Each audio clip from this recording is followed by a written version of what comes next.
Urubuga Forbes Magazine rumaze imyaka myinshi rutangaza urutonde rw'abaherwe batunze iby'amirenge kuri ino si. Ibi bibarwa mu mibare y'ibyo batunze byose, yaba amafaranga mu buryo bufatika cyangwa cash, ndetse no mu buryo bw'ikoranabuhanga ayo bita electronic money, ndetse n'imitungo yabo ifatika cyangwa itimukanwa nk'amazu, amamodoka n'ibindi, ndetse n'agaciro ko ku isoko ry'imigabane kuri za business zikomeye aba bakire bakora. Niyo mpamvu mw'isi y'ubumenyi twifuje kubabwira rumwe muri runo rutonde rwa Forbes Magazine ruheruka gusohoka, abakire bariho kuri runo rutonde. Ku mwanya wa 10 turasanga Michael Dell. Uyu atunze miliyari 129 mu madolari ya Leta Zunze Ubumwe za Amerika. Ni ukuvuga ko tuyasize mu manyarwanda atabona inza kwirwamo muri zituye mu mujyi wa Kigali zose, kuko yabyara agaciro ka tiriyoni 187 na miliyari 50 n'indi misago.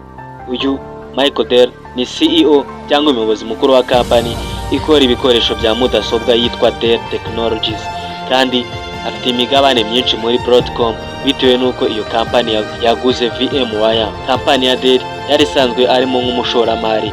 Yatangiye kugurisha mudasobwa akiri muto, akiri umunyeshuri mu cyumba cye cyo kuraramo cyangwa dortoir muri University ya Texas mu mwaka w'1980. Nyuma yaho kampani ye ayishyira ku isoko ry'imigabane rusange public. Iyi kampani ye niyo yamuhesheje imitungo kugeza kuri izi miliyari atunze zose muri kano kanya, akaba bariza ku rutonde rw'umwanya wa 10.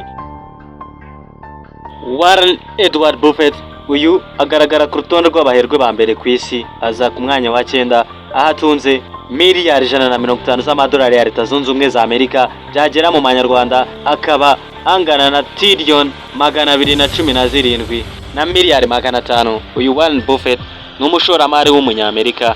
Uyu mushoramari Warren Buffett yashoye imari muri kampani yikoze yitwa Berkshire Hathaway. Iyi ni kampani ikora ubwikorezi bwo mu kirere. Uyu Warren Buffett yavutse mu kwa 8 ku itariki ya 30 mwaka w'1930 ku rutonde rwa Forbes Magazine mu mwaka wa 2025. Uyu Warren Buffett agaragara nk'utunze miliyari 160 na miliyoni 600. Ku mwanya wa 8 ku rutonde rwa Forbes Magazine turasanga Jensen Huang. Uyu atunze miliyari 151 z'amadolari ya Leta Zunze Ubumwe za Amerika, wayashyira mu manyarwanda akaba akayabo ka tiriyoni 217 ndetse na miliyari 500. Uyu Jensen Huang ni umwe mu bashinze ndetse akaba na CEO cyangwa umuyobozi mukuru wa kampani ya Nvidia, kampani ikora ibikoresho bya mudasobwa bikoreshwa mu gutunganya amakuru cyangwa se semiconductors. Iyi kampani yatangiye gukura cyane, ikomeza kwaguka cyane bitewe n'ubwiyongere bukabije bw'ibiraka ndetse n'ikoranabuhanga rishingiye ku bwenge bw'ubukorano cyangwa se artificial intelligence. Ubu iyi kampani ni imwe mu zifite agaciro kanini cyane kuri iyi si. Ku mwanya wa 7 ku rutonde rwa Forbes Magazine turasanga Steve Ballmer. Uyu Steve Ballmer atunze miliyari 153 mu madolari ya Leta Zunze Ubumwe za Amerika, byagera mu manyarwanda akaba tiriyoni 221 ndetse na miliyari 750. Uyu Steve Ballmer nawe yagize umutungo akoresheje Microsoft, kandi yari umwe mu bayobozi ba mbere b'iyi kampani. Nyuma yaje kuyiyobora kuva mu mwaka w'2000 kugeza mu mwaka w'2014. Hanyuma agora ikipe ya Los Angeles Clippers, ikipe ikina umupira wa basketball muri National Basketball Association cyangwa se NBA, champion ya Leta Zunze Ubumwe za Amerika ya basket. Sergey Brin, uyu ni nyiri kampani ni cyangwa sosiyete ikomeye cyane abantu bakoresha bashaka amakuru kuri internet, sosiyete ya Google. Uyu Steve Ballmer hamwe na mugenzi we Page aba batangije Google. Uyu yakoze nk'umuyobozi mukuru wa Google cyangwa perezida mu myaka myinshi kugeza igihe yavuye kuri uyu mwanya mu mwaka wa 2019. Nawe na Page batangije Google, iba sosiyete ya mbere ndetse na kampani ikomeye cyane ku isi, yabashije kubinjiriza akayabo k'amadolari. Uyu yagaragaye ku rutonde rwa Forbes Magazine ari uwa 6 na miliyari 166 ndetse wayashyira mu gaciro k'amanyarwanda akaba tiriyoni 240 na miliyari 700 amafaranga y'u Rwanda.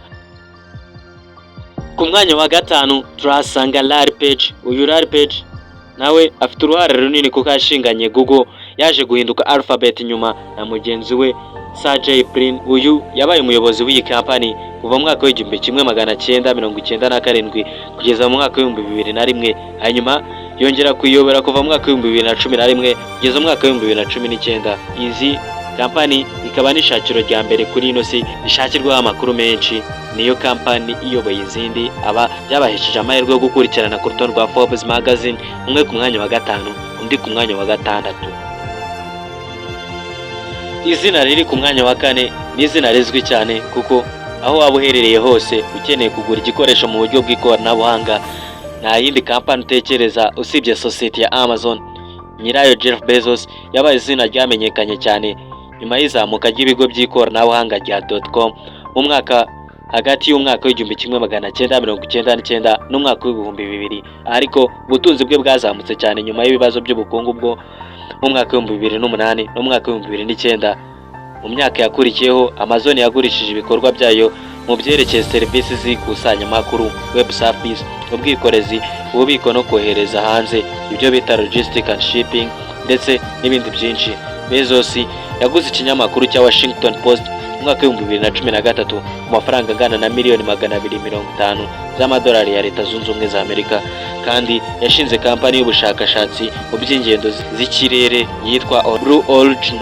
Iyi ikora ibijyanye n'ingendo z'ikirere ndetse no guteza imbere ibyerekeye mu ngendo zo mu isanzure. Uyu Jeff Bezos afasha binyuze muri sosiyete yitwa Bezos If Fund. Iyi ayitangamo imari ingana na miliyari 10 z'amadolari ya Leta Zunze Ubumwe za Amerika, kandi yavuze ko azatanga igice kinini cy'umutungo we. Bezos atunze angana na miliyoni 241 z'amadolari ya Leta Zunze Ubumwe za Amerika, ndetse babishyira mu mafaranga y'u Rwanda akaba tiriyoni 349 na miliyari 450 mu mafaranga y'u Rwanda, nk'uko urutonde rwa Forbes magazine rubitangaza.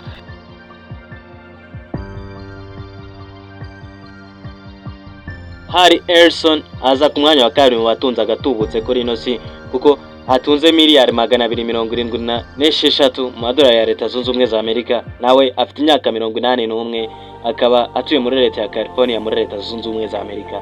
Iyo usize mu mafaranga y'u Rwanda amafaranga atunze usanga ari tiriyoni 400 na miliyoni 200 mu mafaranga y'u Rwanda.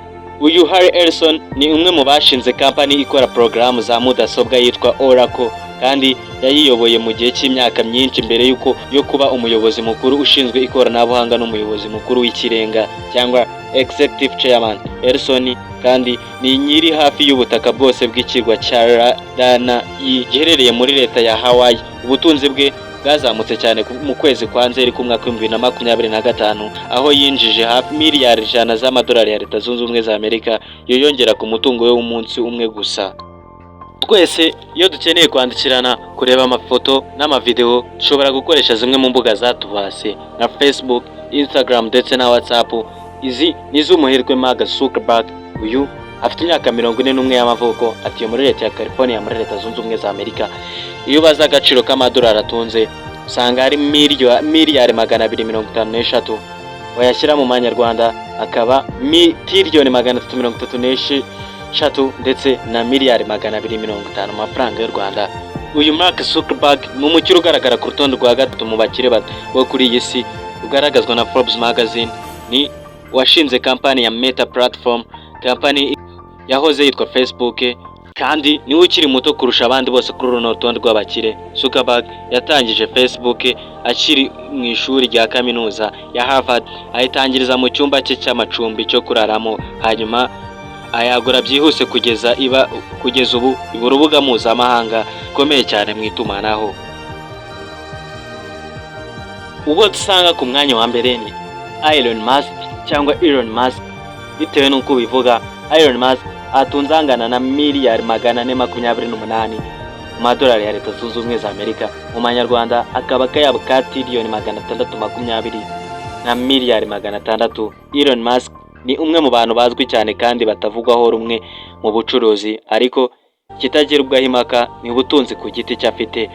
Elon Musk yavukiye muri Afurika y'Epfo. Musk yubatse kampani ya Tesla, ikaba kampani imwe mu zikomeye ku isoko ry'imodoka zikoresha amashanyarazi, kandi arimo guteza imbere ingendo z'ikirere binyuze muri kampani ye ya SpaceX.